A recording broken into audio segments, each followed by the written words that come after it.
اور دین کی تبلیغ اور اس کو عملی طریقے سے اپنی زندگی میں لے کے آنا، یہ میں نے جنید کی جستجو دیکھی، یہ میں نے اس کی محنت دیکھی پچھلے 10 سال 15 سال۔ تو میرا سب سننے والوں کو یہی پیغام ہے، اور یہ بات میں اپنے آپ پر بھی لاگو کرتا ہوں کہ یا اللہ مجھے وہ زندگی عطا فرما دے جو تیری پسندیدہ زندگی ہے۔ اور یہی دعا اور یہی جستجو جنید کی بھی تھی۔ اور پھر دیکھو اللہ سبحانہ و تعالیٰ نے ہمیں تو اس دنیا میں ایک بہت محدود مدت کے لیے بھیجا ہے۔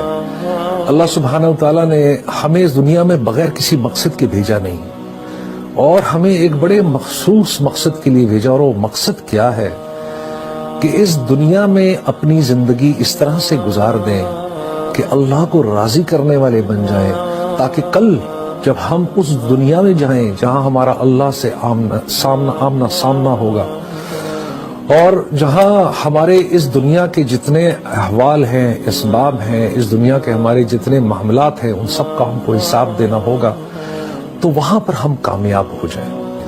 تو میرے بھائیوں، میرے دوستوں، ایمان بنانے کا بہترین طریقہ کیا ہے؟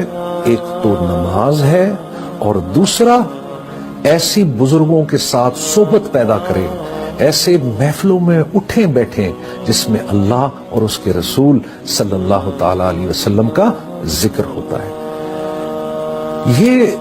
یہاں سے جب ہماری شروعات ہوگی تو آپ یقین کریں، یہ میں نے جنید کی زندگی میں بھی دیکھا، یہ میں نے اپنے بہت سارے دوستوں کی زندگی میں دیکھا، یہ میں نے کم و پیش تھوڑا بہت اپنی بھی کوتاہی والی زندگی میں دیکھا کہ جب آپ اس چیز کا ارادہ کر لیں تو پھر اللہ آپ سے احسان کا معاملہ شروع کر دیتے ہیں۔ آپ کے لیے ہر چیز آسان بنا دی جاتی ہے، اور سب سے پہلا جو آپ کو اس کا اجر ملتا ہے وہ کیا ملتا ہے؟ اللہ تعالیٰ سکون قلب عطا فرما دیتے ہیں۔ دیکھو آج کل کے دور میں ہم سارے کتنے پریشان ہیں، ہر کوئی اپنی زندگی میں دوڑ رہا ہے، کسی کو دیکھو کسی کے پاس وقت نہیں ہے، ہر کوئی اپنی پریشانی میں ہے۔ لیکن ایک مومن، ایک ایمان والا، نماز قائم کرنے والا، اس کے لیے یہ پریشانی کوئی پریشانی رہتی نہیں ہے۔ یہ کر کے دیکھو، ایکسپیرینس کر کے دیکھو، کبھی انشاءاللہ تعالی آپ کبھی اس سے پھر مڑنا نہیں پڑے گا۔ کیا؟ نماز قائم کرو، کیونکہ نماز کے بغیر ایمان کوئی نہیں ہے۔ دیکھو ہم سارے جانتے ہیں کہ نماز پڑھنا بہت ضروری ہے، لیکن پھر کیا وجہ ہے کہ ہم میں سے کوئی نماز قائم کرتا ہے، کوئی نماز قائم نہیں کرتا؟ اور اس کی وجہ یہ ہے میرے بھائیوں دوستوں کہ ایمان نہیں بنا ہوتا۔ جیسے میں آپ سے کہہ رہا تھا، اس نے اپنی ساری زندگی اس چیز پر لگائی کہ اللہ کو راضی کرنا ہے۔ اللہ کو راضی کرنے کے لیے دیکھو حقوق العباد تو اپنی جگہ ہے، ٹھیک ہے، ہم نے نماز بھی پڑھنی ہے، ہم نے روزے بھی رکھنے ہیں، ہم نے اگر استطاعت ہو تو حج بھی کرنا ہے، ہم نے زکوٰۃ بھی دینی ہے، لیکن اس کے ساتھ ساتھ ایک اور بہت بڑا جز ہے، اور وہ ہے ہمارے معاملات، ہمارے اخلاقیات۔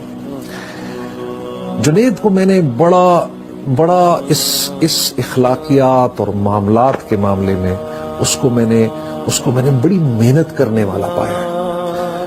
اور کیا تھا؟ وہ کوشش کرتا تھا کہ جو اس سے توڑے وہ اس سے جوڑنے کی کوشش کرتا تھا، جو کوئی اس کا حق مارے وہ اس کو اس کا حق دینے کی کوشش کرتا تھا۔ کئی دفعہ میں نے ایسے دیکھا جنید کے ساتھ کہ کسی نے اس سے سختی سے بات کی، چپ ہو جایا کرتا تھا، کہتا تھا ہاں یار تم شاید صحیح کہہ رہے ہوگے، اور پھر اگلے کو خود ہی ریلائز ہوتا تھا کہ یار یہ تو بات جنید صحیح کہہ رہا ہے، غلطی میری ہے، پھر آ کے وہ معافی مانگا کرتا تھا۔ جنید کیا کرنے کی کوشش کر رہا تھا؟ جنید آپ جناب صلی اللہ تعالی علیہ وسلم کی سنت کو زندہ کرنے کی کوشش کر رہا تھا۔ اور ہمارے نبی کی سنت کیا ہے، اور ہمارے دین کی تربیت کیا ہے؟ ہمارے دین کی تربیت یہ ہے کہ ہمارے اخلاق ہمارے آس پاس کے لوگوں سے، جس میں ہمارے ماں باپ ہیں، ہمارے بھائی بہن ہیں، ہماری اولادیں ہیں، ہمارے رشتہ دار ہیں، ہمارے کاروباری ساتھی ہیں، ہمارے دوست ہیں، ان سب کے ساتھ صلہ رحمی اور نیکی کا معاملہ رکھیں۔